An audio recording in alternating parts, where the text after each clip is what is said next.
अवधूत चिंतन श्री गुरुदेव दत्त. श्री स्वामी समर्थ. कसे आहात मित्र आणि मैत्रिणींनो? आय होप मस्त असाल तर मस्तच राहा. एक नजर खरेपणावर या चॅनलमध्ये तुम्हा सर्वांचे अगदी मनापासून स्वागत करते. तुमच्या सर्व चांगल्या इच्छा पूर्ण होऊ दे अशी महाराजांच्या चरणी प्रार्थना करते आणि व्हिडिओला सुरुवात करते. तर मित्र आणि मैत्रिणींनो, आता येणार आहे दिवाळीचा सण.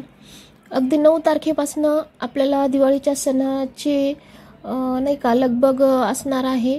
म्हणजेच की 9 तारखेला वसुबारस आहे आणि त्या दिवसापासून आपल्या त्याआधीच आपले सर्व खरेदी झालेली असते. त्यातले त्यात सर्व काही फराळ पाण्याचं आटोपलेलं असतं. गोडधोड प्रत्येकाच्या घरात बनवण्याचा ह्या नाही का एक 4-2 दिवसांनी सुरुवात होते आणि ते बनवल्या पण जातं. आणि दर दिवसाला प्रतिवर्ष दिवसाला ज्यांना जे आवडतं ते पदार्थ, सगळ्या आवडीनिवडीचे पदार्थ या 4 दिवसाच्या सुट्टीमध्ये सुट्ट्या असतात. आणि शिवाय आपल्या सणाच्या निमित्ताने प्रत्येकाला वेळ काढून या नाही का जे आवड-निवड आहे सर्वांची ते ग्राह्य धरून सर्वजण आपापल्या परीनं जे बनवता येईल ते बनवत असतं. ज्यांना बनवता येत नसतं ते मार्केटमधनं पण बाहेरून घेतलं जातं. पण तरीही मला असं वाटतं की प्रत्येकाने आपापल्या घरी करण्याचा प्रयत्न करावा, कारण बाहेरून घेतलेले पॅकिंगचं असतं आणि बऱ्याच दिवसानं ते आधीच बनवलेलं असतं. काही काळ ओलांडलेलाच असतो. असं नाही आहे की आपण गेलो तर त्या दिवशी ते आपल्यासाठी एक ताजं आणि काही ठिकाणी शुद्ध पद्धतीने बनवलं जातं, काही ठिकाणी नाही का असंच काहीतरी नाही का कुठला निवडी घासाघाशी सर्वच ठिकाणी सर्वच आपल्या घरच्यासारखं जसं आपल्याला खायचं आहे म्हणून आपण बनवत असतो तसं बनवतातच असं नाही आहे. तर केवळ आपण फक्त जे पदार्थ आणतो ते फक्त देवाला दिवा दाखवण्यासाठी म्हणून नाही आणत आहोत. तर आपल्याला या दिवसामध्ये आपल्याकडे पाहुणे रावळे येतात, ते 2-4 घास आपण समोरच्यांना पण देत असतो. आणि या सर्व विषयांनी त्याचे साईड इफेक्ट काहीच होऊ नये यासाठी जर प्रत्येकाने आपापल्या परीनं, समजा आता माहिती तर कसं आहे, स्वयंपाकाच्या बऱ्याचशा माहिती आपल्याला यूट्यूबवरती पण पाहायला भेटतात, ऐकायला भेटतात आणि शिकायलाही भेटत असतात. तर प्रयत्न करायला हरकत नाही. प्रत्येकाने प्रयत्न करावा आणि शिकण्याचा प्रयत्न करावा. तर मैत्रिणींनो, अगदीच 9 तारखेला वसुबारस आहे आणि त्यानंतर दुसऱ्या दिवशी धनत्रयोदशी. तर यावर्षी धनत्रयोदशी 10 नोव्हेंबर 2023 या दिवशी असणार आहे. तर आपण या दिवसाचं महत्त्व लक्षात घेऊन किंवा निमित्त साधून आपण खरेदी करत असतो. मित्र आणि मैत्रिणींनो, काहीही म्हणजे नाही का, जसं की काही लोक दसऱ्यांना गाड्या घेतात, दसऱ्याचं मुहूर्त पाहून नवीन गाडीचं बुकिंग करलेलं असतं, आणलेल्या असतात. काहींना नाही का दिवाळीच्या पाडव्याला आणतात, लक्ष्मीपूजनाच्या दिवशी आणलेलं असतं, काहींनी धनत्रयोदशीच्या दिवशी आणलेलं असतं. तर कसं आहे, धनत्रयोदशीचं महत्त्व कशा पद्धतीने मांडला आता नाही का, विषय असा आहे की आता बऱ्यापैकी लोक काय करायला लागलेत की धनत्रयोदशी म्हणजे की नाही का आपल्या घरातील धन, जे की धन आहे ते धन आपण नाही का बाहेर काढतो, त्याला स्वच्छ करत असतो. सगळं कसं स्वच्छ करायचं, क्लीन करायचं. आपल्या घरातले पैसा अडका जे काही असेल, समजा ज्यांच्याकडे आहे त्यांचंच हे विषय आहेत, ज्यांच्याकडे नाही त्यांचं काही एवढं नाही का. ते आपलं नाही का घरात आपल्या धान्याची पूजा करतात, ते त्यांच्यासाठी लक्ष्मीच आहे. धान्य किंवा स्वाभिमानाने आपलं पोट भरणं हे सुद्धा त्यांच्यासाठी, त्यांचं शरीर, त्यांची कॅरेक्टर, त्यांचं सर्व काही गोरगरिबाचं हेच त्याची संपत्ती असते. आणि हो हेच असते संपत्ती. तर कसं आहे, याचं शुद्धीकरण केलं जातं थोडक्यात.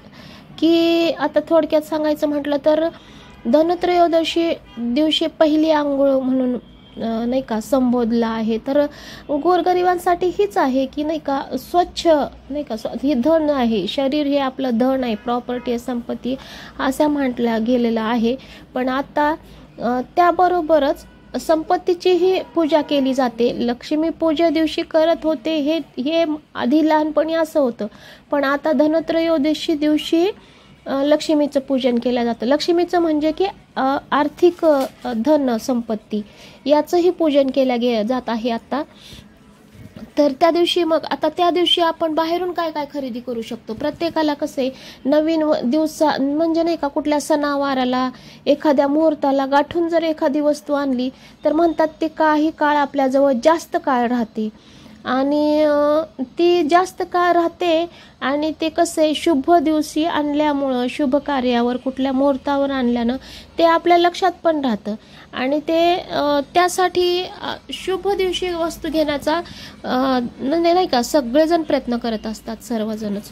तर असो तर या दिवशी आपण काय आणायचं आहे मित्र आणि मैत्रिणींनो. धन कशाला म्हटलं आहे तर कसे त्यातल्या त्यात आता सांगायचं म्हटलं तर शास्त्रशुद्ध पद्धतीनं धने म्हणून जे आहे धान्यामधलं धने जे आहे तर ते आपण 10-20 रुपयाचे म्हणा पाव किलो घ्यावे, नाही अर्धा पाव घ्यावे.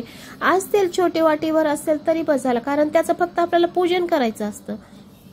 त्यासोबतच लक्ष्मी आता ही आधी लक्ष्मी पूजनाच्या दिवशी आपल्या झाडूचं पूजन केलं जायचं. तर झाडू हा सुद्धा लक्ष्मीचं एक रूप आहे, म्हणजे एक प्रतीक आहे.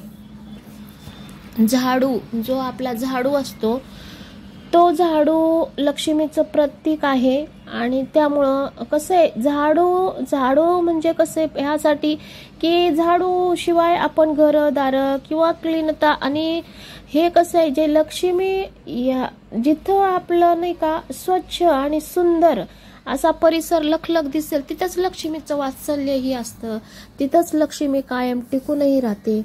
तर या विषयासाठी लक्ष्मी असे नाही का म्हणून तिथं ते लक्ष्मीचं प्रतीक आहे की. आणि मग त्यासाठी असं सांगितलं गेलंय की दिवाळीच्या पहिल्या दिवशी आता नाही का हल्ली असा विषय आहे की त्या दिवशी आपण हे आणावा, झाडू आणावा, परत धने आणावेत, परत आपला बताशे असतात गोडामध्ये बताशा घ्यावा. आता हे कसे पहिल्या दिवशी वसुबारस आहे, वसुबारशीच्या दिवशी आपण गायीचं पूजन करायचं आहे. आणि गायीचं पूजन करत असताना तिथं त्याआधी जेवढं शक्य आहे तेवढं शक्यतो कसं आहे जिवंत गायी जिथं आहे तिथे थोडासा चारा द्यावा, त्यांना चारा द्यावा. नाही तर कसं आहे जमिनी लेवलला घरं असतील त्यांनी एखादी तरी गाय पाळावीच असे. पण शिवाय हे सगळं करत असताना या शुभ मुहूर्ताला अनुसरून जर केलं, धनत्रयोदशी दिवशी जर हे सगळं विषय केले तर म्हणतात की नाही का लक्ष्मी प्राप्तीचे आपले दरवाजे अगदी उघडे झालेले असतात. कारण आपण स्वतःलाही तेवढं स्वच्छ केलेलं असतं. पहिली आंघोळ असते आणि पहिल्या आंघोळीला उठणं वगैरे लावून हे सगळं स्वच्छ करून अगदी अगदी अगदी अगदी स्वच्छ होऊन असं स्वच्छ मन आपलं म्हणजे शरीर मन आणि सगळं कसं प्रसन्न असतं. आणि त्या दिवशी या शरीरालाही धन मानलं गेलं आहे आणि धन्यालाही धन मानलं गेलं आहे. तर या सगळ्या विषयाची आपण पूजा करायची आहे. आणि घरात आणायचं नाही जर म्हणाल जे अशुभ आहे तर अशुभ हे आहे की कातर आणायची नाही, चाकू आणायचा नाही. भले ते लागणाऱ्या वस्तू असतील तर त्या आधीच आणून ठेवा, त्या दिवसामध्ये आणू नका. आता सुई दोरा हे सगळे प्रकार लागत असतात, कारण कसं आहे आपल्याला गाड्यांची पूजा करायची असते, घरांची पूजा करायची असते. आणि आता कसं आहे बाहेरून आपण जेव्हा हार खरेदी करत असतो रेडीमेड हार ज्यांनी की बनवून ठेवलेला असेल, त्या फुलवाल्यांनी ज्यांनी कोणी समजा बनवून ठेवलेला असेल तर त्यांच्याकडनं जेव्हा आपण हार खरेदी करत असतो तेव्हा जवळजवळ फार महाग म्हणजे काय फारच महाग ते नाही का. मला तर असं म्हणायचं की ते आपण नाही घेऊ शकत, काही वेळेला नाहीच घेऊ शकत. हा 1000, 1500, 2000 असं नाही का 400-500 या दरामध्ये छोटा जरी घ्यायचा म्हणला हार तरी समजा तोरण असेल, हार असेल, दरवाजाचं तोरण असेल 150, 200, 400 या दराचे हार आपल्याला आयते भेटत असतात. तर त्यासाठी कसं आहे आपण फुलं घेणारच, आपण फुलं घेणार, आंब्याचं फुलाचं तोरण बांधत असतो आपण दरवाजाला या दिवसामध्ये. मग त्यामुळे आपल्याला रोजच्या रोज सुई लागणारच असते, सुई दोरा हा प्रकार लागणारच असतो.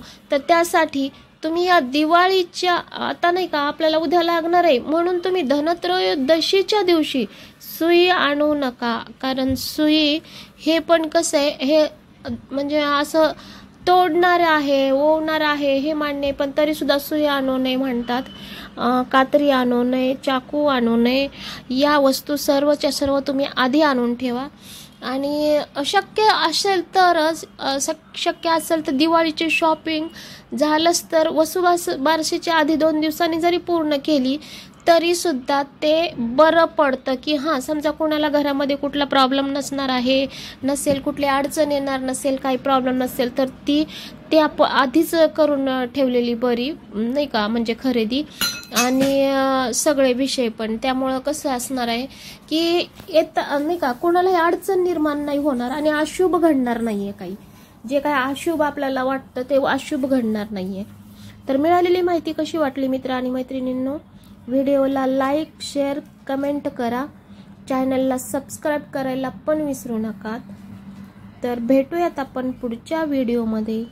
तोपर्यंत बाय बाय सर्वांना.